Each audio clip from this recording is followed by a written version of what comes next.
ዋጋ ቢስ በቀላሉ የሚጠፋ ዓለማዊ ጉዳዮችና ደስታዎች አሉ።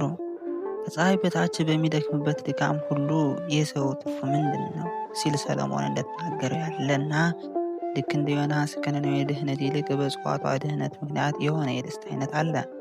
ይህንን አይነት ተመሳሳይ ደስታ ከወዳጆቼ ጋር ደስ እንዲለኝ አንድ ጠቦትስ እንኳ አልሰጠኸኝም በማለት የጠፋው ልጅ ወንድም ከአባቱ እንዲፈጽምለት የፈለገው የደስታ አይነት አለ። ከውሸት የደስታ አይነቶች ውስጥ ሐዋርያት ክፉ መናፍስትን ሲያስወጡ እንደተደሰቱት አይነት ደስታ የአንዳንድ ሰዎች በችሎታቸው መደሰት አንዱ ነው።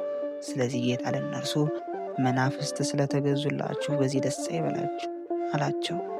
አስከፊው የደስታ አይነት ደግሞ በሌሎች ስቃይ ደስተኛ መሆን ነው።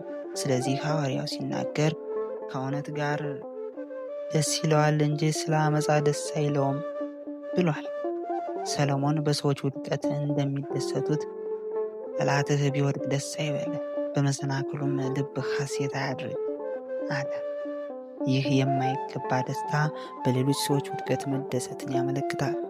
የተቀደሰ ደስታ ይህ ደስታ ከመንፈስ ፍሬዎች የሚገኝ ደስታ ነው። ደቀ መዛሙርት ጌታን ሰብአ ሰገልም ኮከቡንና ጻድቁን ባዩ ጊዜ በተቀደሰ ድካማቸው ፍሬያት ተደሰቱ። በለቅሶ የሚዞሩ በደስታ ይለቅማሉ። መጽሐፍ ቅዱስ መዝሙረኛው የማዳንን ደስታ ስጠኝ፣ በሽታ መንፈስም ደግፈኝ ሲል በተናገረበት መዝሙሩ በድህነት የተገኘው ደስታ ገልጾታል። የጠፋው ልጅ አባትም ይህ ወንድምህ ሞቶ ነበር፣ ሕያው ስለሆነ ጠፍቶም ነበር፣ ስለተገኘ ደስ እንዲለን ፍስሐም እንድናደርግ ይገባናል አለ። የተነሳ የኃጢአተኛ ደስታ በምድርና በሰማይ ነው።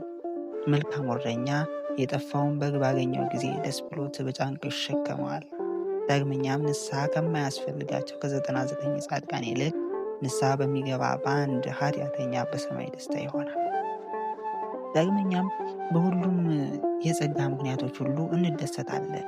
ወደ እግዚአብሔር ቤት እንሄድ ባሉኝ ጊዜ ደስ አለኝ። የወንዝ ፈሳሾች የእግዚአብሔር ከተማ ደስ ያሰኝ። ጻድቁ በፈተናዎችና በዘልፋዎች እንደተደሰተ እንመልከት። ወንድሞቼ በተለያዩ መጥፎ አጋጣሚዎች በምትወድቁ ጊዜ ሁሉንም እንደ ደስታ ቁጥሯቸው፣ እኔም በመከራ ደስታለሁና። ታላቁ ደስታ ከመንግሥተ ሰማይ የሚገኝ ደስታ ነው። ወደ ጌታ ደስታ ግባ።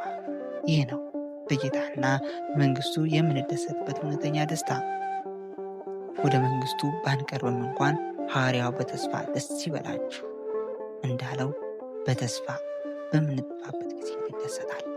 ይቆየን።